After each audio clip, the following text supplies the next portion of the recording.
মানুষ হচ্ছে এমন একটা জাত, যখন কেউ বুঝে ফেলে তাকে আপনি অনেক ভালোবাসেন। যখন কেউ বুঝে ফেলে যা আমি যোগ্য, যেটার আমি যোগ্য তার চেয়ে বেশি আমি পাচ্ছি, তার অবস্থানটা এত বেশি বেড়ে যায়, তার ভাব এত বেশি বেড়ে যায়, তার অহংকারটা এত বেশি বেড়ে যায়, আপনার ভালোবাসাকে সে 2 পয়সাও মূল্যায়ন করতে চায় না। ঠিক কিনা বলেন? এই জন্য আমি আমার এক লেকচারে প্রায় অনেক আগে বলেছিলাম যে কারো প্রতি অতিরিক্ত ভালোবাসার চাইতে নিজের প্রতি অতিরিক্ত ভালোবাসা রাখাটাই শ্রেয়। দিন শেষে দেখবেন স্বার্থপর মানুষটাই ভালো থাকে। দিন শেষে দেখবেন যারা নিজেকে ভালোবাসে তারাই ভালো থাকে। দিন শেষে নিজের ভালো যে বোঝে সেই ভালো থাকে। আপনি যদি মানুষের প্রতি অতিরিক্ত এক্সপেকটেশন বাদ দিয়ে নিজের প্রতি ফোকাস করেন, নিজের স্কিল ডেভেলপ করেন, নিজের যোগ্যতাকে বাড়ান, নিজের দক্ষতা বাড়ান, বিজনেস বাড়ান, নিজের লাইফে সফল হন, সবচেয়ে বড় পজিশনে রিচ করেন, আপনি যদি আপনার জায়গা থেকে ভালো হতে পারেন, কাউকে আপনার অতিরিক্ত ভালোবাসতে হবে না। পুরো দুনিয়ায় আপনাকে ভালোবাসার জন্য আপনার পেছনে লাইন ধরে দাঁড়িয়ে যাবে। ঠিক কিনা বলেন? এই দুনিয়ায় নিজে কিছু না করে ভালোবাসতে গেলে বাঁশ ছাড়া কপালে আর কিছুই জুটবে না। এবং এই রোগটা পুরুষদেরও আছে, নারীদেরও আছে। অতিরিক্ত ভালোবাসা, অতিরিক্ত আল্লাহ, অতিরিক্ত মায়া। মাথায় রাখবেন, যখনই সম্পর্কে অতিরিক্ত কিছু চলে আসবে, মাথায় রাখবেন এটা ভাঙ্গার সময় হয়ে গেছে। যখন দেখবেন স্বামী বউকে খুব আল্লাহ, খুব ভালোবাসা, খুব মায়া, যা চায় তাই দেয়, যা বলে তাই শোনে, ইয়েস বললে ইয়েস, নো বললে নো, খুব বেশি মায়া, খুব বেশি আলগা পিরিত, মাথায় রাখবেন এই বউ নষ্ট হবে। এবং এই বউ যে নষ্ট হয়ে যাবে এটা গ্যারান্টি দেওয়ার জন্য কাগজ কলম লাগবে না, সময়ই বলে দিবে। অতিরিক্ত ভালোবাসা আর অতিরিক্ত মায়া মানুষকে নষ্ট ছাড়া আর কোনো কিছু বানাইতে পারে না যুবক ভাইরা। ঠিক কিনা বলেন? অতিরিক্ত ভালোবাসতে যাবেন না। জীবনে ভালোবাসার ব্যালেন্স রাখবেন, আবেগ এবং বিবেকের ভারসাম্য বজায় রাখবেন। এবং সবচাইতে বেশি যদি কাউকে ভালোবাসতে হয়, আল্লাহকে বাসবেন, নবীকে বাসবেন, নিজেকে বাসবেন, তারপরে মাকে বাসবেন, তারপরে বউকে বাসবেন, তারপরে স্বামীকে বাসবেন, তারপরে বাপকে ভালোবাসবেন। নিজেকে বাদ দিয়ে অতিরিক্ত ভালো দুনিয়ার মানুষকে বাসবেন। বাস ছাড়া আর কপালে কিছুই জুটবে না। ঠিক কিনা বলেন? আল্লাহ আমাদের সবাইকে বোঝার তৌফিক দান করুন। আমিন। প্রতারিত হওয়ার পরেও আপনি সম্পর্ক কখন টিকিয়ে রাখবেন? কোন প্রতারণা সহ্য করে আপনি ডিভোর্স না দিয়ে অ্যাডজাস্ট করবেন, এটা আপনাকে জানতে হবে। কারণ কিছু ক্ষেত্রে প্রতারিত হওয়ার পরে বিচ্ছেদ হওয়াটাই উত্তম, কিছু ক্ষেত্রে প্রতারিত হওয়ার পরেও অ্যাডজাস্ট করাটা বেশি উত্তম। কিন্তু কোন সিচুয়েশনে আপনি সম্পর্ক রাখবেন, কোন সিচুয়েশনে আপনি সম্পর্ক থেকে বের হয়ে আসবেন, ইউ মাস্ট নো দ্যাট, আপনাকে জানতে হবে। ফার্স্ট অফ অল এটা মাথায় রাখবেন যে আল্লাহ তাআলা কখনো স্বামী স্ত্রী সম্পর্কের মাঝে বিচ্ছেদ চায় না। আল্লাহ এটা পছন্দই করে না। আল্লাহ তাআলা কি বলছেন খুব মনোযোগ দিয়ে শুনবেন। আল্লাহ তাআলা বলছেন, ওয়া ইন খিফতুম শিকাকা বাইনিহিমা ফাবআতু হাকামান মিন আহলিহি ওয়া হাকামান মিন আহলিহা ইউরিদা ইসলাহান ইউওয়াফিকিল্লাহু বাইনাহুমা। আল্লাহ বলছেন, যখন তোমরা দেখবে স্বামী স্ত্রীর মাঝে পারস্পরিক বিরোধটা অনেক বেশি বেড়ে গিয়েছে, তোমাদের ফার্স্ট স্টেপ, প্রথম ধাপটা হচ্ছে এই রকম: স্বামীর পক্ষ থেকে উপযুক্ত একজন ব্যক্তি এবং স্ত্রীর পক্ষ থেকে উপযুক্ত একজন ব্যক্তিকে তোমরা পাঠাও, সালিশ করো, একসঙ্গে বসাও। স্বামীকে বোঝানো হবে, স্ত্রীকে বোঝানো হবে, একটা মিউচুয়াল আন্ডারস্ট্যান্ডিংয়ে আসার জন্য বেস্ট লেভেল থেকে ট্রাই করতে হবে। এবং আল্লাহ তাআলা নিজে অ্যানাউন্সমেন্ট দিচ্ছেন, যদি স্বামী কিংবা স্ত্রী উভয়ে অ্যাডজাস্ট করা ট্রাই করে, ক্ষমা করা ট্রাই করে, জেনে বুঝে ভুলগুলো ক্ষমা চেয়ে অনুতপ্ত হয়ে আবার সংসারটা রান করার জন্য তারা ফিরে আসতে চায়, আবার কাম ব্যাক করতে চায়, একে অপরকে ক্ষমা করে আবার শুরু করতে চায়, আল্লাহ বলছে আমি তাদের এই মীমাংসার চাহিদার জন্য, তারা যেহেতু এক হতে চায়, তাই আমি আল্লাহ তাদের মনের ভিতরে আবারও ভালোবাসা নতুন করে তৈরি করে দিব। সুবহানাল্লাহ পড়বেন না আপনারা সবাই? আল্লাহ চায় সমাধান হোক, আল্লাহ চায় সংসারটা রান হোক, আল্লাহ চায় সম্পর্কগুলো টিকে যাক। জাস্ট দুনিয়াতে শেষ হবে না, জান্নাত পর্যন্ত যাবে, এটাই আল্লাহ তাআলা চায়। কিন্তু আপনাকে মাথায় রাখতে হবে, আপনি যখন প্রতারিত হচ্ছেন, first of all you have to ask yourself, আপনাকে নিজের ব্যাপারে নিজেকে প্রশ্ন করতে হবে যে আমি কি এই প্রতারণা কষ্ট সহ্য করতে পারবো কিনা, এটা কি হজমের যোগ্য কিনা, এটা কি ভুলে যাওয়ার যোগ্য কিনা, এটা কি মেনে নেওয়ার যোগ্য কিনা, এটা কি ক্ষমা করে দেওয়ার যোগ্যতা আছে কিনা, এটা কি আদৌ ক্ষমা করে দেওয়া যায়, এটা কি আদৌ ভুলে যাওয়া যায়, এটা কি আদৌ মাফ করে সামনের দিকে অ্যাডজাস্ট করা যায়। নিজেকে প্রশ্ন করেন। আপনার মন যদি বলে যে না, জীবনে আর যাই হোক এই অন্যায় আমি ক্ষমা করতে পারবো না, জীবনে আর যাই হোক আমার স্বামী এত বড় অমানুষ, এতটা চরিত্রহীন, এতটা বেয়াদব, এতটা লম্পট, আমার দ্বারা সম্ভব না এখানে সংসার করা। যদি আপনার মন বলে যে না না, এমন স্ত্রী তো আমি আল্লাহর কাছে চাই নাই, এটা এত জঘন্যতম নারী, এর চরিত্র এত খারাপ, এতটা বেঈমান, এতটা নিমুখ হারাম, আমার পক্ষে আর যাই হোক আমি যা দেখেছি চোখের সামনে আমার দ্বারা আর বরদাস্ত করা সম্ভব নয়, সেই ক্ষেত্রে চিন্তার কোনো কারণ নেই, ওখান থেকে বিচ্ছেদ নেওয়াটাই আপনার জন্য সবচেয়ে বেশি উত্তম হবে। এক নম্বর কথা। সেকেন্ড কথা, যদি আপনার মনের কোথাও এই কথা আপনার মনে হয় যে না, এটা সহ্য করা যায়, ক্ষমা করে দেওয়া যায়, অ্যাডজাস্ট করা যায়, আবার রিবিল্ড করা যায়, আমরা আবার শুরু করতে পারি, আবার ক্ষমা করে নতুনভাবে আগাতে পারি, যদি মনে হয়, তাহলে সেক্ষেত্রে কয়েকটা বিষয় আপনাকে খেয়াল করতে হবে। নাম্বার ওয়ান, যে আপনার সঙ্গে প্রতারণা করেছে, ওয়াইফ হতে পারে, হাজব্যান্ড হতে পারে, যে কেউ হতে পারে, সে কি আসলে তার অন্যায়ের জন্য অনুতপ্ত কিনা, সে কি রিপেন্ট কিনা, সে কি লজ্জিত হচ্ছে কিনা, সে কি ক্ষমা চাচ্ছে কিনা। কারণ দেখেন, বেঈমানি করা এক জিনিস, ভুল করা এক জিনিস, আর নিমুখ হারাম করা আর এক জিনিস। ভুল হচ্ছে আমি বুঝি নাই করে ফেলেছি, এটা ভুল। আর নিমুখ হারামি, বেঈমানি, বিশ্বাসঘাতকতা মানুষ ইচ্ছা করেই করে।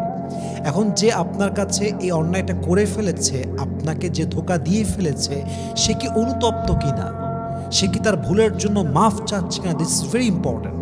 কারণ যে ক্ষমা চায় সে হয়তো আগামীতে শুধরালে শুধরাতেও পারে, কিন্তু যেই বেঈমান বেঈমানি করেও মাথা নত না করে মাথা উঁচু করতে চায়, গলা উঁচু করতে চায়, এই বেঈমান জীবনেও শুধরাবে না, এর যাত্রাই হচ্ছে বেঈমানি দিয়ে ভরা, ঠিক কিনা বলেন? সে আদৌ আপনার কাছে অনুতপ্ত কিনা, নাম্বার ওয়ান। নাম্বার টু, যখন সে অনুতপ্ত হচ্ছে, সেকেন্ড টাইম সে এটাকে রিপিট করছে কিনা। মনে করেন যে আপনার স্বামী আপনাকে ঠকিয়েছে পরকীয়ার মাধ্যমে, কথা এক্সাম্পল, অথবা আপনার স্ত্রী আপনাকে ঠকিয়েছে পরকীয়ার মাধ্যমে, বেঈমানির মাধ্যমে, হোয়াট এভার ইট ইজ, যে কোনো কাজে হতে পারে। আপনাকে সে সরিও বলেছে, ক্ষমাও চেয়েছে, অনুতপ্ত হয়েছে, আল্লাহর কাছেও মাফ চেয়েছে, কিন্তু 3 দিন পরে গিয়ে আবার সেই অন্যায়টা সে করেছে। আপনার হাজব্যান্ড আবার বেঈমানি করেছে, আপনার ওয়াইফ আবার আপনার বিশ্বাস ভেঙেছে, আপনার সে আবার অবাধ্য হয়েছে। তার মানে সে সরি বলছে, আবার অন্যায় করছে, সরি বলছে অ্যান্ড আবার রিপিট করছে। এটার অর্থই হচ্ছে যে এই অন্যায়টা আসলে তার চরিত্রের মধ্যে ঢুকে গিয়েছে, এটা সহজে পরিবর্তনশীল নয়।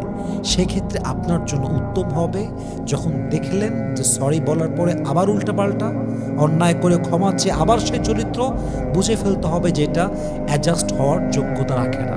এখানে অ্যাডজাস্ট করার চাইতে, মানসিক যন্ত্রণায় ভোগার চাইতে বের হয়ে আসাটাই উত্তম। এবং মাথায় রাখবেন, মাঝে মাঝে একাকিত্বের মাঝে মানুষ সেই সুখটা খুঁজে পায় যে সুখটা মানুষ কারোর সঙ্গে থেকে খুঁজে পায় না।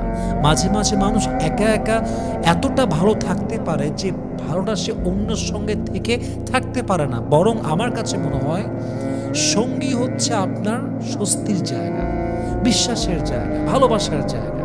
সঙ্গী আছে মানে আমার স্বস্তি থাকতে হবে, সঙ্গী আছে মানে আমার ট্রাস্ট থাকতে হবে, সঙ্গী আছে মানে আমার ভালোবাসা থাকতে হবে। এখন সঙ্গী যদি আমার জীবনে জাহান্নাম হয়ে যায়, আযাব হয়ে যায়, ভালোবাসাই না থাকে, ওই সঙ্গীর সঙ্গে বাঁচার চাইতে মৃত্যু পর্যন্ত একা একা বাঁচাটাই সবচেয়ে বেশি উত্তম, ঠিক কিনা বলেন? অতএব আপনাকে বুঝতে হবে যে আপনি আসলে কোন লেভেলে আছেন, আপনার সঙ্গে বেইমানিটা আসলে কোন লেভেলে হয়েছে।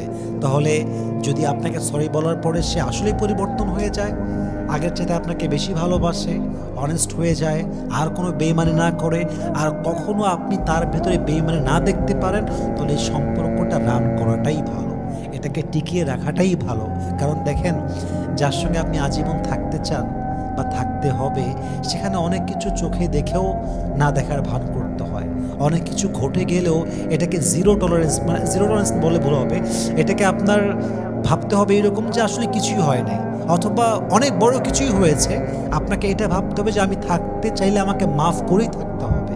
যদি এই অ্যাটিটিউড রাখতে পারেন, তাহলে দেখা যাবে আপনার সম্পর্ক আজীবন টিকতে পারে। অতএব অবশ্যই মাথায় রাখবেন, যা সহ্য করার যোগ্যতা নাই আপনার ভেতরে, যা আপনি হজম করতে পারবেন না, মানসিক জুলুমের শিকার প্রত্যেক দিন হবেন, সেখান থেকে বের হয়ে আসাটাই উত্তম। আর যদি আপনার সহ্য ক্ষমতার ভেতরে থাকে, দেখেন সে অনুতপ্ত হয়েছে কিনা, সে ক্ষমা চায় কিনা, যদি ক্ষমা চায় তারপরে সে অন্যায়টা করছে কিনা, যদি করে একরকম অ্যাকশন হবে, যদি না করে আরেক রকম অ্যাকশন হবে। আল্লাহ তাআলা আমাদের সবাইকে মানা, বোঝা এবং আমল করার তৌফিক দান করুন, পড়ুন আমিন।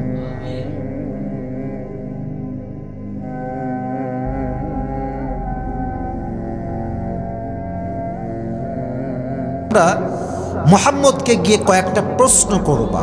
কি প্রশ্ন? বলবা, ইয়া মুহাম্মদ, তুমি যদি সত্যি আল্লাহর নবী হয়ে থাকো তাহলে আমাদেরকে জবাব দাও। কি জবাব? বলো আমাদেরকে যে হোয়াট ইজ দ্য স্পিরিট, রুহু কাকে বলে? তুমি কি রুহু সম্পর্কে জানো? তুমি আমাদেরকে বলো যুলকারনাইন কাকে বলে, এরা কারা ছিল, তাদের ইতিহাস কি ছিল? তুমি যদি সত্যি আল্লাহর নবী হয়ে থাকো তাহলে আমাদেরকে বলো আসহাবে কাহাফ কারা, তাদের ইতিহাস কি বলো। তো নবীজি তো সবসময় জানতেন যে আমাকে অলওয়েজ অলওয়েজ অলওয়েজ ওহী পাঠায় একজন, আওয়াজ দিয়ে বলেন তো তিনি কে? তো নবীজি বললেন তোমরা যাও, আগামীকাল বলে দিব, তোমরা চলে যাও। তো নবীজি হি ফরগট টু সে ইনশাআল্লাহ, নবীজি ইনশাআল্লাহ বলতে ভুলে গেলেন। এবার ঘটলো ঘটনা, তারপরের দিন সব ইহুদিরা আসছে নবীর কাছে প্রশ্ন করতে, বলো উত্তর কি? ওই যে নবীজি ইনশাআল্লাহ বলতে ভুলে গেছেন, আল্লাহ তাআলা নবীকে শিক্ষা দেওয়ার জন্য ওহী নাজিল করে নাই। নবী বলছেন ঠিক আছে আজকে হবে না, আরো একদিন পরে, আরো একদিন পর, এরকম করতে করতে করতে অন অ্যান অ্যাভারেজ 15 দিন অতিবাহিত হয়ে গিয়েছে। কয়দিন? আপনার ডান লোকরা খুব মরা ভাই, বলো না কয়দিন? 15 দিন ওহী নাজিল হয় না।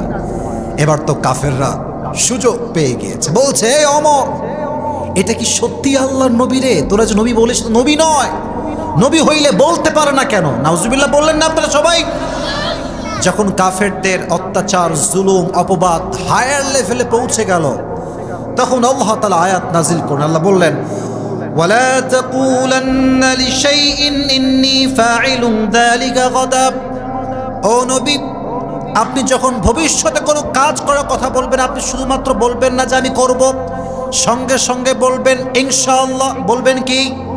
ইনশাআল্লাহ। যদি আপনি ইনশাআল্লাহ বলেন, বান্দা যখন ইনশাআল্লাহ বলে না কোনো কাজ করার জন্য, আগামীতে ওই কাজটা সম্পাদন করবার জন্য আল্লাহ নিজেই তার সহযোগী হয়ে যায়। নবী হ্যাঁ, আপনি ইনশাআল্লাহ ছাড়া কোনো কথা বলবেন না। তখন নবীকে আল্লাহ তাআলা উত্তর দেওয়ার জন্য এই সূরা কাহফটা নাজিল করেছে। সুবহানাল্লাহ পড়লেন না? এবার আসেন ফজিলত। মাথায় রাখবেন, আমি কিন্তু আমার ওয়াজের মেইন টপিকে এখনো ঢুকতে পারি নাই। আপনাদের জন্য চমৎকার কিছু ঘটনা আছে, কোরআন থেকে, আয়াত থেকে ঘটনা বলবো। আজকে শুনে বাসায় যাবেন তো ইনশাআল্লাহ? আরে ভাই, পুরো বছরে একদিন মুমিনপুরে আসছি, আর কবে আসবো জানা আছে? জানা নাই তো। একদিন আসছি, দোয়া করেই তারপরে বাসায় যাব। রাজি আছেন তো ইনশাআল্লাহ? তো ফজিলত হচ্ছে নাম্বার 1 ফজিলত, মান ক্বারা সূরাতুল কাহফ, যে ব্যক্তি জুমার দিন সূরা কাহফ তেলাওয়াত করবে, আযা লাহু ফীমা মিনান নূরি ফীমা বাইনাহু ওয়া বাইনাল জুমআহ, যে জুমার দিন সে সূরা কাহফ তেলাওয়াত করবে, আগামী জুমা এবং সেই জুমার মাঝখানে যে সময়টা আছে, আল্লাহ পুরো সময়টাকে নূর দ্বারা নূরান্বিত করে দেবে। সুবহানাল্লাহ পড়ে। সূরা কাহফ যেই বান্দা তেলাওয়াত করবে, কিয়ামতের কঠিন ময়দানে তার কপালে একটা আল্লাহ নূর দিবেন, একটা তাজ পরায় দিবেন, মুকুট। তার একটা মুকুটে পুরো আখিরাতের ময়দানটা আলোকিত হয়ে যাবে। সুবহানাল্লাহ পড়লেন না? তো সাহেব বলে, ভাই তোমার কপালে আজকে এই মুকুট কে পরায় দিল? এই মুকুট কই থেকে আসলো? তখন রংপুরের যে যুবকটা আজকের ওয়াজ মাহফিল শুনে সূরা কাহফ তেলাওয়াত করেছিল, করবে, সে বলবে, ভাই প্রত্যেক জুমার দিনে আমি সূরা কাহফ পড়তাম, আল্লাহ তাআলা তার বিনিময়ে আমার কপালে আজকে নূরের একটা তাজ পরিয়ে দিয়েছে। সুবহানাল্লাহ পড়েন। সর্বশেষ ফজিলত, আম্মা জানা আয়েশা রাদিয়াল্লাহু তাআলা আনহা থেকে বর্ণিত, যে ব্যক্তি প্রত্যেক দিন ঘুমানোর আগে সূরা কাহফ পড়বে, উসিমা লাহু মিন ফিতনাতিদ দাজ্জাল, আল্লাহ তাআলা তাকে দাজ্জালের ফিতনা থেকে হেফাজত করবে। সবাই পড়েন সুবহানাল্লাহ। এবার আসেন ওয়াজের মূল টপিকে ফিরে আসি। সূরা কাহফ পড়লে আল্লাহ তাআলা কেন বান্দাকে দাজ্জাল থেকে বাঁচাবেন? That is the question. What is the connection of সূরাতুল কাহফ উইথ দাজ্জাল? দাজ্জালের সম্পর্ক আসলে কোথায় সূরা কাহফের সঙ্গে? এটা খুব মনোযোগ দিয়ে শুনবেন যুবক ভাইরা, মাথায় রাখবা দাজ্জালের চেহারা কেমন হবে। Try to concentrate on my lecture. দাজ্জালের যে চেহারার রং, এটা হবে রেড কালার, লাল রং। কি কালার? এত আস্তে বললে তো আমি ওয়াচ করতে পারবো না, জোরে বলেন কি রং? লাল রং। তার যে চুলটা হবে, এটা হবে কোকড়া কোকড়া চুল। কি চুল? কোকড়া চুল। Dajjal is the one who tells many lies and deceives many people in the world. দাজ্জাল হচ্ছে সেই ব্যক্তি বা সেই সত্তা যে মিথ্যা বলে মানুষকে এবং মানুষের সঙ্গে প্রতারণা করে। দাজ্জালের এই যে চোখটা হবে টেরা। চোখটা হবে কি? টেরা। তার কপালে লেখা থাকবে কাফ ফা র। বলেন কাফ ফা র। তার মানে হচ্ছে সে মুসলমান হবে না, সে কাফের হবে। ঠিক কিনা বলেন যুবকেরা? তবে সে এমন ভাবে মানুষকে ধোঁকা দিবে, মানুষ তাকে স্রষ্টা হিসেবে বিশ্বাস করতে বাধ্য হয়ে যাবে। নাউজুবিল্লাহ বললেন না? মানুষ তাকেই বলবে he is the god, he is the creator, তিনি তো আমাদের স্রষ্টা। কেন বলবে? দাজ্জাল আমাদেরকে চারটা ফিতনায় ফেলবে। এটা হচ্ছে আমার ওয়াজের মেইন টপিকে কেবল আমি আসলাম। বলেন দাজ্জাল মুসলমানকে কয়টা ফিতনায় ফেলবে? আওয়াজটা তো একটু আস্তে হয়ে গেল। কয়টা? নাম্বার 1, ট্রায়াল অফ ফেথ, ইমানের পরীক্ষা। নাম্বার 2, ট্রায়াল অফ ওয়েলথ, সম্পদের পরীক্ষা। নাম্বার 3, ট্রায়াল অফ নলেজ, জ্ঞানের পরীক্ষা। নাম্বার 4, ট্রায়াল অফ পাওয়ার, ক্ষমতার পরীক্ষা। ইমানের পরীক্ষা কেমন করে করবে জানেন? আপনাকে বলবে এই তোমার নাম এইটা না? হ্যাঁ আমার নাম এইটা। তোমার বাপের নাম এইটা না? বলছে হ্যাঁ এইটা। তোমার আব্বা কি বেঁচে আছে? বলবে না বেঁচে নাই, মারা গেছে। আমি কি তোমার আব্বাকে জীবিত করে দিব? বলবে কিভাবে সম্ভব? বলে আমি সব করতে পারি। মৃত ব্যক্তিকে সে সঙ্গে সঙ্গে জীবিত করে দিবে। জীবিত করার সঙ্গে সঙ্গে মানুষের সেন্স ঘুরে যাবে। মানুষ বলবে এটাই তো আমার রব, না হলে সে জীবিত কেমন করে করতে পারলো? নাউজুবিল্লাহ পড়লেন না? মৃত মানুষকে সে জীবিত করে ফেলবে, ইমানের ভেতরে খলল তৈরি করবে। আরে মানুষের ইমানটা দুর্বল হয়ে যাবে। রব তো এই তো আমাদের রব, এটাই তো আমাদের রব। ইমান নষ্ট হয়ে যাবে। ট্রায়াল অফ ফেথ, ইমানের পরীক্ষা। নাম্বার 2, ট্রায়াল অফ ওয়েলথ, সম্পদের পরীক্ষা। বলবে এই তোমরা যদি আমাকে প্রভু হিসেবে মানো, অঢেল সম্পদ দিব, সুসলা শস্য শ্যামলা, তোমাদেরকে আমি ধান খেত দিব। যে মানবে তাকে সে জমি দিয়ে ভরায় দিবে, আর যে মানবে না পুরো এলাকাকে সে দুর্ভিক্ষ দিয়ে ভরে দিবে। মানুষ বলবে তাই তো, এই তো আমাদের স্রষ্টা, সম্পদ তো তিনি আমাদেরকে দেন। মানুষের ইমান নষ্ট হয়ে যাবে। নাউজুবিল্লাহ বললেন না? নাম্বার 3, ট্রায়াল অফ নলেজ, জ্ঞানের ফিতনা। দাজ্জাল সব কিছু জানবে, আগে কি ঘটেছে, পরে কি ঘটবে, এখন কি ঘটছে, সব সে বলবে। এমন কোনো জ্ঞান নাই যে জ্ঞানটা দাজ্জালের থাকবে না। যা বলবেন কাট টু কাট সে উত্তর দিবে। জ্ঞানের ফিতনায় ফেলবে। 4, ট্রায়াল অফ পাওয়ার। দাজ্জাল 1 সেকেন্ডে পৃথিবীর এক প্রান্ত থেকে আর এক প্রান্তে সফর করতে পারবে। দাজ্জাল যা বলবে সঙ্গে সঙ্গে ইনস্ট্যান্ট হয়ে যাবে। দাজ্জালের ক্ষমতা দেখে মানুষগুলো পাগল হয়ে বিক্ষিপ্ত পতঙ্গের মতো ছুটবে আর বলবে এটাই তো আমাদের স্রষ্টা, এটাই তো আমাদের রব। নাউজুবিল্লাহ পড়লেন না? এই 4টা ফিতনা থেকে কেমন করে বাঁচবেন এটা বোঝাবার জন্য আল্লাহ তাআলা 4টা স্টোরি শেয়ার করেছেন। এবার আপনারা ওয়াজটা শুনলে আশা করছি ভালোও লাগবে, শিখতেও পারবেন। বলেন কয়টা ঘটনা? আপনারাও বলেন কয়টা? 4টা ঘটনা যে কোরআন থেকে জানবে তার ইমানটা মজবুত হবে এবং সেই ব্যক্তি দাজ্জালের ফিতনা থেকে বাঁচতে পারবে। সুবহানাল্লাহ পড়লেন না? এক ট্রায়াল অফ ফেথ, ইমানের পরীক্ষা থেকে কেমন করে সে বাঁচবে এটাকে বোঝাবার জন্য আল্লাহ তাআলা একটি ঘটনা উল্লেখ করেছেন। এটার নাম হচ্ছে আসহাবে কাহাফ। আসহাবে কাহাফ এটা হচ্ছে সেই ঘটনা, যে ঘটনা জানলে ইমানের ফিতনা থেকে আপনি বেঁচে যাবেন। যেই সময়ে এই ঘটনা ঘটেছিল সেটা ছিল দাকিয়ানুসের যুগ। বাদশাহ দাকিয়ানুস সে ছিল পৌত্তলিক, মূর্তির পূজা করত, আল্লাহকে স্রষ্টা হিসেবে মানত না। ঈসা আলাইহিস সালাতু ওয়াস সালাম বিদায় নিয়েছেন, কয়েকশো বছর হয়ে গিয়েছে। দাকিয়ানুস ঘোষণা করেছে, আমার এই রাজ্যে যারাই স্রষ্টাকে বিশ্বাস করবে পাথর নিক্ষেপ করে হত্যা করা হবে। নাউজুবিল্লাহ বললেন না? ওই সময়ে যখন এত বড় একটা আইন জারি ছিল, 7 জন যুবক, যেই যুবক প্রকাশ্যে ঘোষণা দিয়েছে আমরা কোনো বাদশাকে মানি না, আমরা কোনো রাজাকে মানি না, আমরা ঈমান এনেছি একজনের উপরে, আওয়াজ দিয়ে বলেন তিনি কে? এ খবর যাওয়ার সঙ্গে সঙ্গে বাদশা দাকিয়ানুস 7 জন যুবককে ধরে নিয়ে আসছে। যুবকদের গায়ে জোশ সবসময় একটু বেশি হয়, আর যুবক যখন কথা বলে যদি তার ভেতরে ঈমান থাকে, খোদার কসম যুবক তার ঈমান বিসর্জন দিবে না, তার জীবনকে বিসর্জন দিয়ে দিবে। ঠিক না? বলছে কি খবর, তোমরা নাকি ঈমান এনেছো আল্লাহর উপরে? তোমরা কি জানো যে বিধানটা কি তোমাদের ক্ষেত্রে? পাথর নিক্ষেপ করে হত্যা করা হবে। আগেই সাবধান করছি, ভালো হয়ে যাও, ঈমান ছেড়ে দাও। 7 জন যুবক কি বলছে জানেন? বলছে তোর যা মন চাই তাই কর, গর্দান যাবে, ঈমান যাবে না।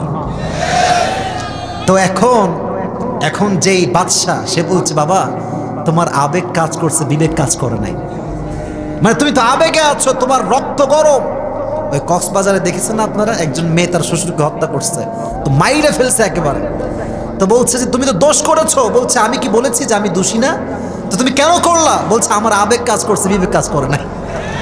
তো মাঝে মাঝে কারো দেখবে না আবেগ কাজ করে, বিবেক কাজ করে না।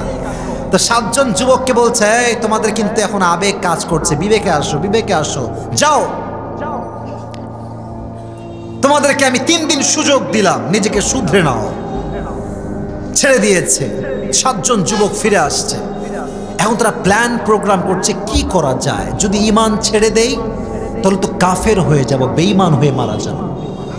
আর যদি আমি ঈমান ধরে রাখতে চাই আমাকে হত্যা করা হবে, তাহলে কি করা যায়? এবার 7 জন যুবক প্ল্যান করলো তারা দেশ ত্যাগ করবে, অন্য এক জায়গায় গিয়ে আশ্রয় নেবে। 7 জন যুবক বের হয়ে গেল। একটা গুহায় যখনই ঢুকবে পালানোর জন্য, আশ্রয় নেওয়ার জন্য, পেছন থেকে একজন কুকুর আসছে। বলেন এটার নাম কি? কুকুর। ওয়াকালবুহুম বাসিতুন দিরাইহি বিল ওয়াসিত। কুকুর তাদের সঙ্গে জোর করে ঢুকে গিয়েছে। তারা যখন গুহাতে ঢুকেছে ভাই, খুবই অবাক করা একটা ঘটনা। যখন তারা ঘুমিয়ে গিয়েছে, ঘুমানোর আগে বলছে আল্লাহ তুমি আমাদেরকে তৌফিক দান করো যে পুরো ইফসিস নগরীকে আমরা কালেমার পতাকা দ্বারা উড্ডীন করবো। সুবহানাল্লাহ পড়ে এই দেশে কালেমার পতাকা উড্ডীন হবে, এই কথা দোয়া করে ঘুমায় গেছে। ওই একটা ঘুমে 7 জন যুবকের 309 বছর পার হয়ে গিয়েছে। সুবহানাল্লাহ আপনাদের নাই? জোরে সোরে সুবহানাল্লাহ পড়তে হবে। এটা আমার কথা নয়, এটা কোরআনের কথা। 309 বছর ঘুমিয়ে পার হয়ে গিয়েছে। তো 309 বছর পার যখন হয়ে গিয়েছে, যুবক ঘুম থেকে উঠছে, এমনি চোখ চুপ করতেছে, গিরে ওঠ, এত ঘুমাস কেন রে, ওঠ, তোরা অনেক ঘুমাইছিস। ও তো ভাবতেছে রাতে ঘুমাইছি, কেবল দিন হইল। কিন্তু কত বছর গেছে মাঝখানে? 300। উনি সুবহানাল্লাহ পড়ছেন, জোশ আছে, আবেগ আছে, ইটস ওকে ফাইন। আপনারাও সুবহানাল্লাহ পড়েন। কত বছর? এই দেখছেন জোশ খুবই কম, 300 কেটে গেছে। তো বলছে ঠিক আছে আমরা উঠেছি, তুমিও যাও, গিয়ে একটু খাবার নিয়ে আসো। আচ্ছা ভাই, আজকে আমার পকেটে যেই টাকাটা আছে 500 টাকার নোট, বঙ্গবন্ধু শেখ মুজিবুর রহমানের ছবি, 300 বছর পরে গিয়ে যে আমার নোটটা সেম থাকবে, এটা কোনো গ্যারান্টি আপনার কাছে আছে? ইট উইল ডেফিনেটলি চেঞ্জ, এটা পরিবর্তন হবে। তো যখন যুবক বাজারে রুটি কিনতে গিয়েছে, রুটির যে বিল পেমেন্ট করবে, এখন তো আমাদের বিকাশ আছে, রকেট আছে, নগদ আছে, আবার কার্ডও আছে, ঠিক কিনা বলো যুবকেরা? তো যখন যুবকটা টাকা পকেট থেকে বের করে দিয়েছে দোকানদারকে, দোকানদার বলছে, আরে কিরে, এটা তো এই যুগের টাকা নয়, এটা তো কমপক্ষে অনেক যুগের আগের টাকা। এই টাকা তুমি কই থেকে পাইছো? তুমি নিশ্চিত গোপন খাজানার খোঁজ পেয়েছো? কোথায় সেই খাজানা বলো? ঝগড়া লেগে গেছে। এই ঝগড়া গড়াতে গড়াতে গড়াতে বাদশার দরবার পর্যন্ত পৌঁছে গিয়েছে। আর আল্লাহর খেলা কারে বলে দেখেন, আল্লাহ তাকে এমন একটা অবস্থায় ঘুম থেকে উঠিয়েছে যখন পুরো ইফসিস নগরী কালেমার পতাকা দ্বারা উড্ডীন হয়ে সবাই কালেমা পড়ে মুসলমান হয়ে গিয়েছে। বাদশাও মুসলমান, প্রজাও মুসলমান, রাজাও মুসলমান। এবার ওকে ধরে নিয়ে গেছে রাজার কাছে।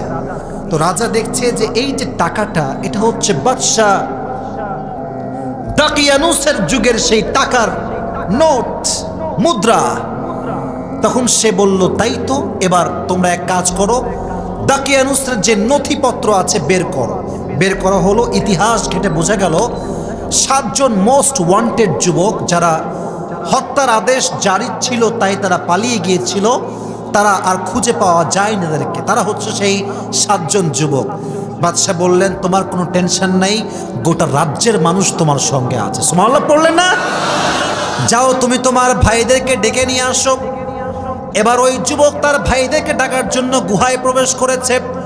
যখনই গুহায় প্রবেশ করেছে, সঙ্গে সঙ্গে ওই ভাই সহ 7 জন যুবক ওই জায়গায় মৃত্যুবরণ করেছে। সুবহানাল্লাহ পড়েন। ওই জায়গাতেই তারা মারা গেছে। এবং মারা যাওয়ার পরে তাদের যেই গুহাটা ছিল, ওই গুহাটাকে বাদশাহ বিশাল বড় একটা মসজিদ নির্মাণ করে রেখে দিয়ে আজও আছে। সুবহানাল্লাহ পড়েন। তো এখন এই যে যুবক, 7 জন যুবককে আল্লাহ বোঝালেন যে এরা ইমানের জন্য সর্বোচ্চটুকু স্যাক্রিফাইস করেছে, বাট ইমানকে তারা ছাড়তে প্রস্তুত হয়নি। ঠিক কিনা বলো যুবকেরা? আজও ইমানের পরীক্ষা যুবক তোমাকে দেওয়া লাগবে। আজও গোটা বিশ্বের দ্বার প্রান্তে নাস্তিকদের দুয়ার খুলে গিয়েছে। অনেক সময় নাস্তিকরা আমাদের নবী গালি দেয়, বলেন নবী নাকি নারী লোভী ছিল, তাই নাকি নবীজি আম্মা জানা আয়েশাকে মাত্র 6 বছর বয়সে বাল্য বিবাহ করেছে। নাউজুবিল্লাহ পড়লেন না? রংপুরের বাড়িতে আমি স্পষ্ট বক্তব্য দিচ্ছি, আমার কথাই স্পষ্ট। তুমি আমাকে গালি দাও, সহ্য করব। বাপকে দাও, সহ্য করব। মাকে দাও, সহ্য করব। আমার 14 গোষ্ঠীকে দাও, সহ্য করব। বাট আমার নবীকে নিয়ে একটা টু শব্দ করবা, আমার গায়ে রক্ত থাকতে আমি এক মুহূর্ত এটা বরদাস্ত করতে পারবো না। ঠিক না বল? এটা আমাদের ইমানি কথা, এটা আমাদের ইমানি জজবার কথা। প্রয়োজনে আমরা জীবন দিব, তবু নবীর ইজ্জতকে আমরা রক্ষা করে ছাড়বো। ঠিক কেনা বলো যুবকেরা? তারা ইমানকে রক্ষা করেছে, আল্লাহ ইমানই মৃত্যুই নসিব করেছে। সুবহানাল্লাহ পড়লেন না? এখান থেকে শিক্ষা কি? এবার যুবকেরা, আব্বা জানরা খুব মনোযোগ, মেয়েরাও মনোযোগ দিবেন।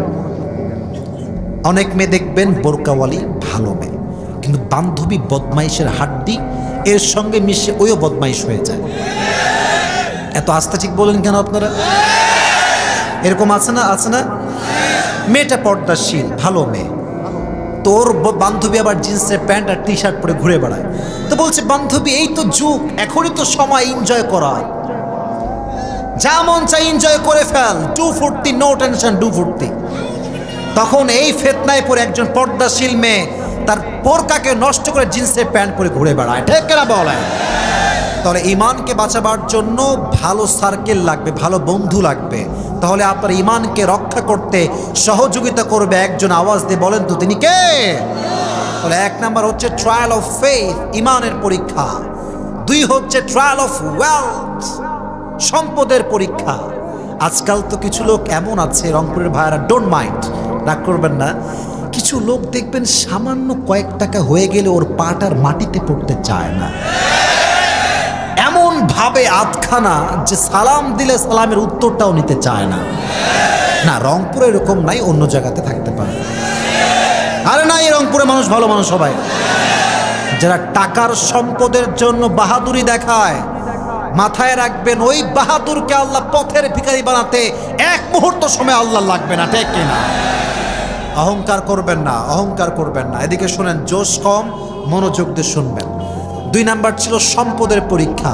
এটাকে বোঝাবার জন্য আল্লাহ তাআলা 2 জন বন্ধুর কথা বলেছেন। কয়জন বন্ধু? 2 জন। এক বন্ধু ছিল ধনাঢ্য, বিশাল ধনী। আপনার ঢাকার নাম শুনেছেন সবাই? হ্যাঁ বলেন না, শুনছেন না নাম সবাই আপনারা? ঢাকার গুলশানের নাম শুনছেন, তারপরে ধানমন্ডির নাম শুনছেন, উত্তরার নাম শুনেছেন। আমি পরশুদিন ছিলাম গুলশানে, একটা রেস্টুরেন্টে খেতে বসলাম। ওখানে আমাদের যেতে হয়, কাজের সূত্রে যেতে হয়। তো আমি দেখেছি গুলশানের যে অবস্থা, এখানকার মানুষ যে টাকার মালিক। কিছু লোককে আমি দেখেছি এরা মানুষকে মানুষই মনে করে না। It's because of money, it's because of wealth. টাকা থাকলে মনে করে যে হাম কি হরুরে, নিজেরা বিশাল বড় মনে করে, বাট তারা বোঝে না। একবার আপনার দেখেছেন একজন বিশাল আইসক্রিম বিক্রেতা, যে নাচ গান করে আইসক্রিম বিক্রি করত, কোটি টাকার মালিক। একটা ভূমিকম্পের মাধ্যমে আল্লাহ তার সমস্ত সম্পত্তিকে ধূলিসাৎ করে দিয়েছে। একদিনের ব্যবধানে তাকে আল্লাহ ফকিরের কাতারে দাঁড় করিয়ে দিয়েছে, ঠিক না? সম্পদ নিয়ে বড়াই করবে না। তো যে ধনাঢ্য ব্যক্তি বন্ধু ছিল, ও মাঝে মাঝে ওর গরিব বন্ধুকে বলতো, এই তোর কোনো খাওয়া আমার কাছে নাই, আমাকে আল্লাহ বলে না, বলছে আমি অনেক টাকার মালিক এবং আমার মনে হয় যে কিয়ামত বলতে দুনিয়াতে কিছুই হবে না। নাউজুবিল্লাহ বললেন না? ওয়ামা আযুন্নুস সাআহ কাইমা, কিয়ামত বলতে আমার মনে হয় যে কিছু হবে না। আমি আখিরাতকে বিশ্বাস করি না, আর আমি মনে করি আমার এই সম্পদ আমাকে আজীবন বাঁচায় রাখবে। নাউজুবিল্লাহ বললেন না? আল্লাহ তাআলা বললেন, তুই বলবি তোর কথা আর আমি দেখাবো আমার খেলা। তোর কথার কোনো দাম হবে না, আমি আল্লাহর শক্তি যা বলবে তাই হয়ে যাবে, ঠিক কিনা? বিশাল বিশাল বড় একটা বিজলি, বলছেন বিজলি, বিজলি বলে জমিনটা ধসে যায় না, একদম পুড়ে পুড়ে ছারখার হয়ে যায়। তার শত শত বিঘার আঙ্গুর বাগান আল্লাহ তাআলা এক মুহূর্তে সব ধূলিসাৎ করে দিলেন। সে পথের ভিখারি হয়ে গেল। আল্লাহ বললেন, এটাই হচ্ছে আমার খেলা। যে সম্পদ নিয়ে বড়াই করবে তাকে আমি আল্লাহ এক মিনিটে পথের ভিখারি বানায় দিব, ঠিক কিনা বলেন যুবকেরা? সম্পদটা চিরস্থায়ী নয়, এটা আজ আছে কাল নাই। অনেক সম্পদের মালিক আমরা দেখেছি, বুর্জ আল খলিফা, দুবাইয়ের সবচাইতে বড় বিল্ডিং, বড় প্রাসাদ যে তৈরি করেছিল, যে এটার নির্মাণ করেছিল, গত 1 বছর আগে সে মারা গেছে। তার এই কয়েকশো তলা বিল্ডিং এর সামনে তার জায়গা হয়েছে ছোট্ট একটি গর্তের মাটির ভিতরে। অত বড় বিশাল বিল্ডিং এ তার জায়গা হয় না। আপনি ফেসবুকে দেখবেন, মরে গেলে তোমার 10 তলা বিল্ডিং নয়, তোমাকে 3.5 হাত মাটির নিচে শোয়াই রাখা হবে। সম্পদ নিয়ে বড়াই করো না। আল্লাহ বলছেন যে সম্পদ নিয়ে বড়াই করবে সে দাজ্জালের ফিতনায় ডুবে যাবে। এই জন্য সম্পদ থাকলে আমরা বড়াই না করে দান করব, আর আল্লাহকে বলবো, আল্লাহ whatever you have given me, I'm just grateful with that. আল্লাহ তুমি যা দিয়েছো তাতেই খুশি, আলহামদুলিল্লাহ। যতবার আলহামদুলিল্লাহ পড়বেন, আল্লাহ বলছেন লাইন শাকারতুম লাযীদান্নাকুম, তুই যতবার শুকরিয়া করবি আমি আল্লাহ দ্বিগুণ তোরে আরো বাড়াই দিব। সুবহানাল্লাহ। তো আসছে বলেন, জোরে সোরে সুবহানাল্লাহ পড়েন আপনারা। তাহলে ফিতনা গেল কয়টা? রংপুরের ভাইরা কয়টা গেল? এক ছিল কিসের ফিতনা? ঈমান। এই তো আপনার পারবেন ভাই, ভয়ের কোনো কারণ নেই। আমি আপনাদের সঙ্গে আছি। 1 কিসের ফিতনা? 2 কিসের ফিতনা? 3 ছিল নলেজ, জ্ঞানের ফিতনা। এই ফিতনায় আপনারা পড়বেন কম, আমরা বক্তারা সবচেয়ে বেশি পড়ি জ্ঞানের ফিতনায়। যখন একটু চেয়ার পেয়ে যায়, ফেমাসিটি, জনপ্রিয়তা, বক্তার ভাবে মাটিতে আর পাই নামতে চায় না। আমি অনেক বক্তাকে দেখেছি, দেখেন আমার সঙ্গে যখন মানুষ সেলফি তুলতে আসে, নিজেকে বড় ভাবার কিছু নাই। আজকে আল্লাহ সম্মান দিয়েছে, ওয়া তুইজ্জু মান তাশা ওয়া তুদিল্লু মান তাশা বিয়াদিকাল খাইর। আল্লাহ আমার উঠাইছে, যদি বেশি বাড়াবাড়ি করি আল্লাহ থাপ্পড় দিয়ে আবার নামাইতেও পারে। He has all the powers in his hand. তাবারাকাল্লাযী বিয়াদিহিল মুলকু ওয়া হুয়া আলা কুল্লি শাইইন Kadir. He is capable to do anything in the world. যা চায় তাই করে। তিনি কে? তো নলেজ নিয়ে বড়াই করা যাবে না, এটা বোঝাবার সাথে আল্লাহ তাআলা 2 জন নবীর কথা বলেছেন। এক মূসা আলাইহিস সালাতু ওয়াস সালাম, আরেকজনের নাম হচ্ছে খিদির। নামটা কি বলেন তো দেখি? আমরা বলি বাংলাতে খিদির, আর আরবিতে এটার নাম হচ্ছে খাদির। বলেন যুব ভাইয়ের নাম কি? খাদির। কেউ বলেছেন আল্লাহর ওলি ছিলেন, বাট বেশিরভাগ মতামত হচ্ছে উনি একজন আল্লাহর নবী ছিলেন। কি ছিলেন? নবী। তো একদিন মূসা আলাইহিস সালাতু ওয়াস সালাম তার সমস্ত বনি ইসরাইলের মানুষদেরকে নিয়ে বক্তব্য দিচ্ছেন। হঠাৎ করে একজন বলছে, ইয়া মূসা, এই পুরো জগতের সবচেয়ে জ্ঞানী ব্যক্তির নাম কি? তো মূসা বলছে, আমি সবচেয়ে জ্ঞানী ব্যক্তি। তো কথা ঠিক আছে, এর কারণ হচ্ছে যেই যুগে যেই নবী আসে সে সবচেয়ে বেশি জ্ঞানী হয়। সুবহানাল্লাহ পড়লেন না আপনারা? কিন্তু আল্লাহ রাব্বুল আলামিনের জবাবটা পছন্দ হয় না। আল্লাহ বলছেন, মূসা যদি বলতো আল্লাহ সবচেয়ে ভালো জানে অথবা আল্লাহ সবচেয়ে বেশি জাননেওয়ালা, তাহলে জবাবটা সুন্দর হতো। এই জবাবটা আমার পছন্দ হয় নাই। আল্লাহ বললেন, মূসা, তুমি এই দেশের মধ্যে সবচেয়ে বড় জ্ঞানী নও, আমার আরেকজন জ্ঞানী বান্দা আছে যে সমুদ্রের মাঝে অবস্থান করেছে। সুবহানাল্লাহ পড়লেন না? তুমি যাও তার কাছে গিয়ে, এই দুজন কই যায়, কালো গেঞ্জি, ওই কালো গেঞ্জি, যাও বসো, খবরদার খবরদার। ও রাত 12:30 বেজে গেছে বলে আপনারা কি দোয়া করার ইঙ্গিত দিচ্ছেন নাকি আমাকে? দোয়া না, এখানে মাঠ ভরপুর ছিল, ভরপুর আছে, এবং আমার রংপুরে বিশ্বাস আছে রংপুর মানেই হচ্ছে একটা ইতিহাসের নাম। কেউ দোয়া না করে পুরস্কার নিয়ে যাবেন না। রাজি আছেন তো ইনশাআল্লাহ? তো মূসা আলাইহিস সালাতু ওয়াস সালামকে আল্লাহ বললেন, তুমি একটা সুন্দর বাটি নাও, বাটিতে একটা মাছ ফ্রাই করো, ভেজে নাও। ওই মাছটা যেখানে রাখবা, ওই মাছ যেই দিকে যাবে ওই দিকে আমার প্রিয় বান্দা খাদির অবস্থান করবে। তো মূসা আলাইহিস সালাতু ওয়াস সালাম বের হয়ে পড়লেন নদীর কিনারায়। তো এমনি ঘুম আসছে, একটু ঘুমাইছে। তার যেই দাস ছিল সে তার সঙ্গে আছে। তো দাস দেখছে পাথরের পাশে কিছু পানি আছে, এটাকে বলা হয় আবে হায়াতের পানি। এই পানিটা মৃত ব্যক্তি বা প্রাণীর গায়ে লাগলে সে জীবিত হয়ে যায়। তো এই মাছটার গায়ে পানিটা লেগেছে, মাছটা জীবিত হয়ে গিয়েছে, জীবিত হয়ে লাফ দিয়ে নদী দিয়ে চলে গিয়েছে। এদিকে তার যেই দাস সে ভুলে গিয়েছে নবীকে বলতে যে নবী হে ঘটনা এরকম ঘটেছে। এদিকে মূসা চলে গিয়েছে সামনের দিকে সফর করতে করতে। হঠাৎ করে বলছে, I am so hungry, give me the food, খাবারটা কোথায়? বলছে, খাবার তো এরকম অবস্থা, মাছ তো জীবিত হয়ে লাফ দিয়েছে, কোথায় বলো আমাকে? বলছে, ওই পেছনের দিকে চলেন। তো দেখতেছে যেই পাশ দিয়ে মাছটা গিয়েছে লাফ দিয়ে, আল্লাহ ওই পাশের পানিকে শুকিয়ে দিয়ে লম্বা রাস্তা করে দিয়েছে। মূসা গেলেন সামনের দিকে, দেখলেন একটা পাহাড়ে একটা গুহায় একজন বসে আছে। এই শীতকালে আমরা কি মুড়ি দেই গো? রংপুরে ভাই বলেন না, কি মুড়ি দেই?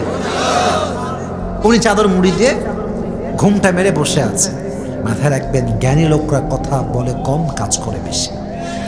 আর যারা মূর্খ এরা কাজ করে কম, কথা বলে বেশি। চুপচাপ বসে আছে। মূসা আলাইহিস সালাতু ওয়াস সালাম বলছেন, আসসালামু আলাইকুম। উনি বলেন, ওয়ালাইকুম আসসালাম, আপনি কেমন আছেন? বলছে, আলহামদুলিল্লাহ ভালো আছি। আপনার নাম কি? বলছে, আমার নাম খাদির। তো উনি পাল্টা বললেন, ওয়া আনতা, এন্ড হু আর ইউ, তুমি কে? উনি বলছেন, আনা মূসা, আমি তো মূসা। তো খাদির বলছে, ও আপনি কি এই যুগের নবী মূসা? বলছে, ইয়েস, আমি এই যুগের নবী মূসা। সুবহানাল্লাহ বললেন না? বিনয়ী হও কাকে বলে? তো বলছে, আমি আপনার সঙ্গে থাকতে চাই, আমি জ্ঞান অর্জন করতে চাই। বলছে, তাই নাকি? বাট আমার সঙ্গে থাকা এত সহজ নয়, আমার সঙ্গে থাকতে হলে ধৈর্যের পরীক্ষা দেওয়া লাগবে। সময় ধৈর্য কি আছে? বলছে, আছে, পারবো ইনশাআল্লাহ। বাইরে কি যে হবে এখন বুঝবেন যে ধৈর্য কারে কয়। একটু থামেন, আগে ইনশাআল্লাহ বললেন, থামেন। বের হয়েছে দুইজন। এবার খাদির বলছে, শোনো মূসা, আমি যেই কাজ করি না কেন তুমি কোনো প্রশ্ন করতে পারবা না যতক্ষণ আমি তার কারণটা না বলবো। আমি কারণ বললে তুমি চুপ থাকবা, তার আগে কোনো প্রশ্ন করতে পারবা না। বলছে, ঠিক আছে জান, আপনি যা করবেন I will say okay, I will say done, I will say okay, কোনো অভিযোগ থাকবে না। দুজন চলতে শুরু করেছে, নদীর কাছে গিয়েছে। নদী পার হয়ে আমরা কি দিয়ে? বলেন না কেন রংপুরের ভাড়া কি দিয়ে? তো দুইজন মিলে একটা নৌকায় উঠেছে। নৌকা যখন পার হয়ে গিয়েছে, পার হওয়ার পরে খাদির একটা লাঠি নিয়ে নৌকার এখানে এমন বাড়ি দিয়েছে, নৌকা ফুটা হয়ে পানি ঢুকতে শুরু করছে। মূসা বলছে, আরে হাত্তা ইযা রাকিবা ফিস সাফিনাতি খারাকাহা, قال أخرقتها لتغرق أهلها لقد جئت شيئا إمرا। এটা আপনি কি করলেন? আপনি নৌকাকে ডুবায় দেওয়ার পায়তারা করছেন, আপনি একটা বাজে কাজ করেছেন। এবার খাদির বলছে, এই তো আগেই বলেছিলাম কোন প্রশ্ন করতে, এই যে কথা কয় না, বলেন কোন প্রশ্ন করতে, আমার যা মন চাই তাই করব, আমি যদি কারণ বলি তুমি শুনবা, but you can not ask me about any kind of matter, কিচ্ছু বলতে পারবো না। বলছে সরি, এটাই ভুল হয়ে গেছে, এটা আমি আর নেক্সট টাইমে করবো না। এবার দুইজন আবার চলতে শুরু করেছে,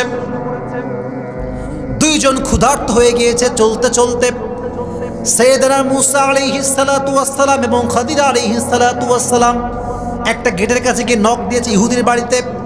ডাক দিয়ে বলছে, আমরা বড় ক্ষুধার্ত আছে, কোনো কাজ দাও, কাজ করব, কাজের বিনিময়ে রুটি লাগবে, আমরা কাজ করতে চাই। তো বলছে কোনো কাজ নাই, রুটিও না, তোমরা ভাগো এখান থেকে। তো এই কথা শুনে মূসা তো এমনি রাগী মানুষ, আরও রেগে গেছে, এদিকে আবার পেটে খিদা। তো যখন আসবে ফিরে দেখবে একটা দেওয়াল ভেঙে যায়নি, বাট আটকে আছে, ভেঙে যাবে যাবে ভাব। তো খাদির বলতে, চলো আমার দেওয়ালটা ঠিক করে দেই। দুইজন মিলে ঘন্টা খানিক সময় নিয়ে দেওয়ালটা মেরামত করছে। এদিকে মূসা তো রেগে মেগে ফের, আরে খাওয়ার দেয়নি মেয়ে, তুমি আবার দেওয়াল ঠিক করছো, এদের খবরদার থামো, রাখো, এটা কেন করছো তুমি? বলছে তুমি আমার কাজ করো, তোমাকে আমি পরে বলবো।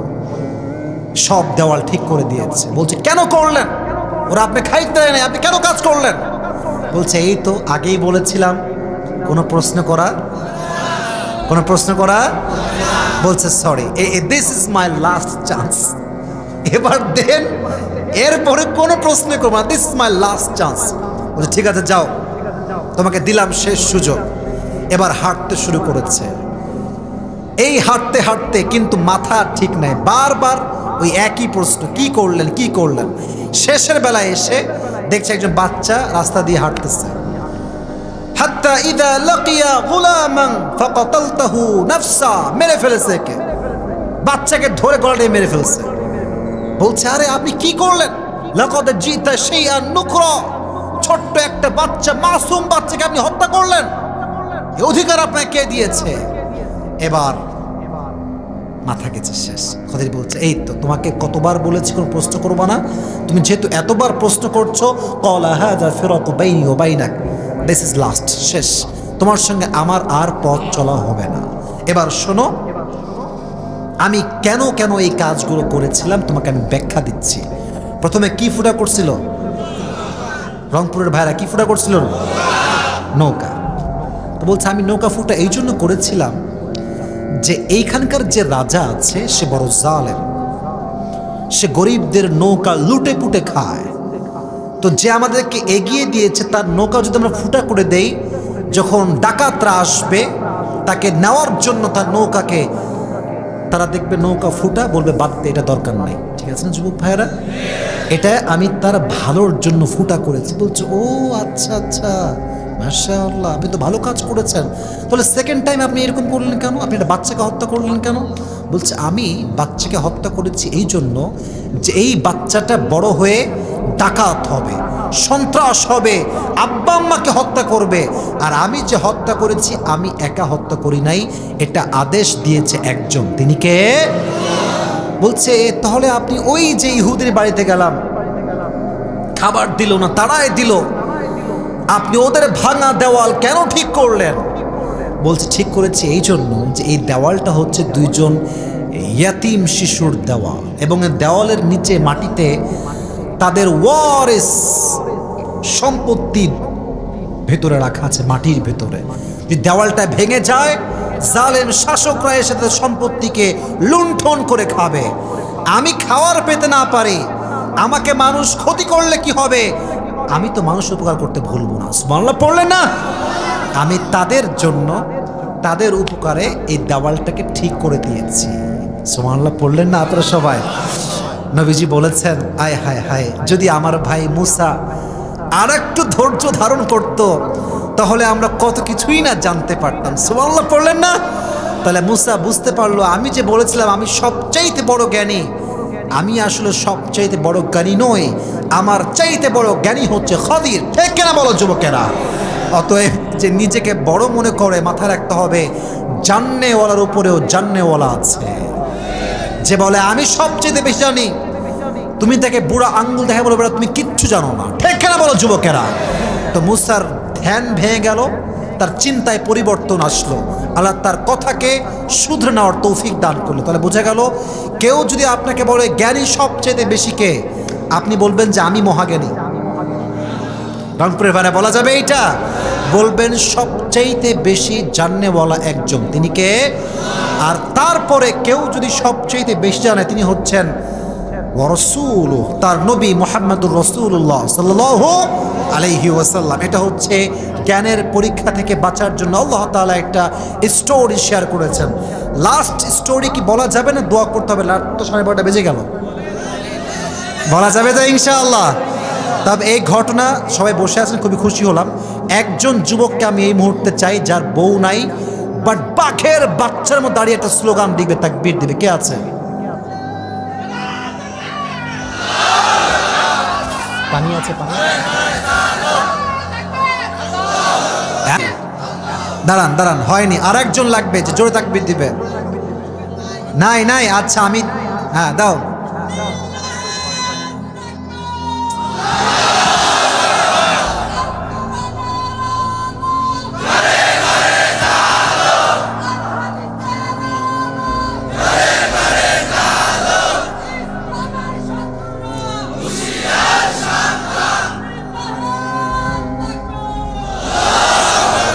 একটা ঝাঁকুনি দিলাম আর কি, যেন আপনাদের অলসতা না আসে। কারণ শেষ ভালো যার, শেষ ভালো না যার, কিছুই ভালো না তার। এই জন্য শেষ কথা বলছি, মনোযোগ দিয়ে শুনবেন। লাস্ট ছিল ট্রায়াল অফ পাওয়ার, ক্ষমতার পরীক্ষা। এই পুরো পৃথিবীতে আল্লাহ তাআলা দুইজন নবীকে পুরো পৃথিবী শাসন করার সুযোগ দিয়েছেন। নবী ছিলেন একজন, তার নাম হচ্ছে সুলাইমান।